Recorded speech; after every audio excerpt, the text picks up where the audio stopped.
Bonjour tout le monde, comment allez-vous? Ici Virginie Gabriel, j'espère que vous allez bien, que vous avez passé un agréable week-end, que vous profitez, que vous soyez ou non en vacances, de ces belles températures de fin d'octobre. J'ai l'impression d'être Madame Météo, mais non. Mais je trouve ça extraordinaire d'avoir fin octobre, en tout cas des températures qui vont de 24 à 28 degrés. C'est assez curieux, mais en tout cas je peux en profiter de temps en temps en sortant, en regardant dehors le soleil. C'est toujours plus agréable que le temps un peu morose. Aujourd'hui, on est mercredi, évidemment, donc c'est la journée des défis et je voudrais vous proposer quelque chose. Mais avant toute chose, je voudrais vous poser quelques questions. Vous est-il arrivé parfois d'avoir envie de changer, d'avoir envie de transformer quelque chose, d'avoir envie de changement dans votre vie, vous ne saviez pas trop par quel bout commencer, puis vous vous sentez un petit peu lourd, un peu accaparé, un peu, on va dire, un peu bloqué, un peu ankylosé par plein de choses, comme si vous ne saviez pas trop par quel bout commencer, déjà dans quel domaine commencer, donc déjà clarifier quel domaine vous voulez changer en priorité, mais aussi comme si vous étiez un peu alourdi là, avec les jambes qui, comme vous savez, il y a des bottes des fois dans la vase où on est englué, on n'arrive pas à bouger parce que c'est difficile à sortir un pied après l'autre quand vous avez un sac à dos trop chargé. Eh bien, j'ai remarqué avec les années, et puis l'expérience également, et vous avez certainement peut-être un jour fait l'expérience de ça, quand vous avez un surplus de choses, quand vous avez accumulé, je ne sais pas moi, un surplus de livres, de vêtements, d'objets, peut-être que vous ne l'utilisez pas, peut-être que vous êtes collectionneur, pas collectionneur, peu importe, ou de plantes, ou d'alimentation, en vous disant peut-être qu'un jour j'en aurai besoin, parce que voilà, on ne sait pas trop à quelle sauce on va être mangé, mais ça peut être aussi des choses que vous avez héritées, des choses que on vous a offertes, des choses auxquelles vous vous êtes attaché sentimentalement. Et je comprends tout à fait ce que ça veut dire parce que je sais combien le côté sentimental de certains objets est important pour moi. Et ça a été difficile au départ de me dire oui, ce serait bien de faire un petit peu, de purifier un peu tout ça et de voir ce que je peux conserver, ce qui m'est vraiment utile, ce qui est important ou pas, et qu'est-ce que ça changeait si je le gardais, qu'est-ce que ça changeait si je m'en libérais. Et en réalité, je me suis rendu compte avec le temps que, à force d'être comme ça ankylosée avec ces choses-là, je ne pouvais rien changer. Et donc, je me suis mis à faire du tri. Alors ça n'a pas été non plus tout de suite un tri de toute la maison à vide grenier, vide maison, vide garage, vide chambre, etc. Pas du tout.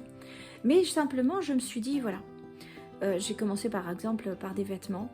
Et vous savez, ce genre de vêtements, vous l'achetez une fois, ça vous plaît, puis l'année d'après vous dites bon est-ce que je le garde? Oui, parce que je peux peut-être en avoir besoin, puis l'année d'après vous le gardez, puis les jours passent, les mois passent, les années passent, le t-shirt reste ou la jupe reste, et en fait vous vous rendez compte que vous ne le mettez jamais. Mais vous le gardez. Mais ça a été aussi les mêmes choses avec des fois des livres qui vous concernaient à un moment donné de votre vie parce que vous étiez intéressé par un domaine. Puis aujourd'hui, peut-être que vous êtes passé à autre chose, mais vous avez conservé. Alors c'est vrai que ça fait joli dans la bibliothèque, mais au bout d'un moment, on ne sait plus trop où les mettre. Alors au lieu d'être à la verticale, maintenant on les met à l'horizontale parce que du coup, on ne sait plus trop où les caser, les livres. Mais ça peut être aussi, vous avez peut-être hérité de quelque chose. Ou alors souvent maintenant, vous le voyez très bien, avec les téléphones, on fait des photos, on photographie tout, y compris ce qu'on mange. Et pareil sur les réseaux sociaux, on accumule un certain nombre d'amis, entre guillemets amis.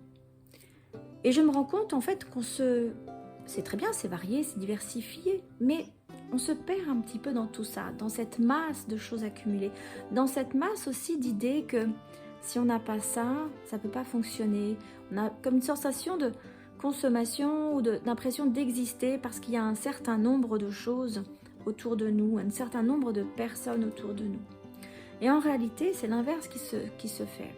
Parce qu'effectivement, vous pouvez avoir 5000 personnes qui vous suivent sur Facebook, par exemple, mais est-ce que vraiment vous copinez pour de bon avec 5000 personnes sur Facebook? Est-ce que vous êtes un super professionnel qui fait un séminaire de 5000 personnes toutes les semaines? Ou est-ce que simplement vous avez accumulé un certain nombre de personnes, mais si vous commenciez à regarder de plus près, est-ce que vraiment ces gens vous apportent quelque chose dans votre vie? Est-ce que vous leur apportez quelque chose? Est-ce qu'elles vous suivent vraiment ou qu'un beau jour elles vous ont écouté, entendu, vous avez changé une photo et bim bam, et ça y est, ça s'est fait comme ça. Donc vous voyez, en fait, on se donne une impression que c'est important, que c'est utile, ou que ça peut l'être, ou que ça peut le devenir. Comme ces personnes qui gardent, comme ça, qui trouvent un truc dans la rue, un clou, un machin, un truc. Bon, c'est vrai qu'un clou, ça peut toujours servir. Mais on trouve un truc, puis on dit, ça peut toujours servir. Sauf que les choses qui peuvent servir, au bout d'un moment, ça fait des tas. Des tas de trucs qui peuvent servir et qui servent toujours pas. à moins d'ouvrir une casse ou un vide-grenier, je sais pas, non pas vide-grenier, une brocante. La plupart du temps quand même, ce sont des choses qu'on accumule. Et ça nous enlise en fait dans une posture, dans une situation qui nous empêche parfois d'avancer. Alors mon défi d'aujourd'hui, c'est ça. Je vous propose pendant les mercredis, jeudi, vendredi, samedi, dimanche, donc pendant 5 jours, chaque jour, de faire un tri de quelque chose. L'idée, c'est pas de vider votre maison, je veux dire, après, chacun fait à son rythme, chacun fait comme il le sent, chacun fait comme il veut. Mais juste que vous expérimentiez ce nettoyage, en fait.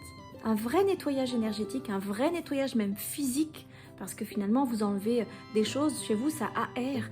Au même titre que quand, à un moment donné, vous êtes dans une pièce, il y a beaucoup de fumée, je sais pas, vous avez cuisiné des sardines et ça s'accumule, et à un moment donné, vous ouvrez l'air, enfin, vous ouvrez la fenêtre et ça fait sortir l'air. Et du coup, l'oxygène, l'air ambiant extérieur peut rentrer et là, vous respirez beaucoup mieux.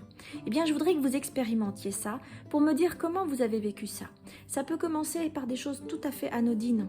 Je ne sais pas, une rangée de placards, une rangée ou un tiroir, juste un simple tiroir. Je ne sais pas, vous avez accumulé des papiers ou vous avez accumulé des photos ou des cartes postales parce que voilà, vous gardiez ce que vous écriviez avant.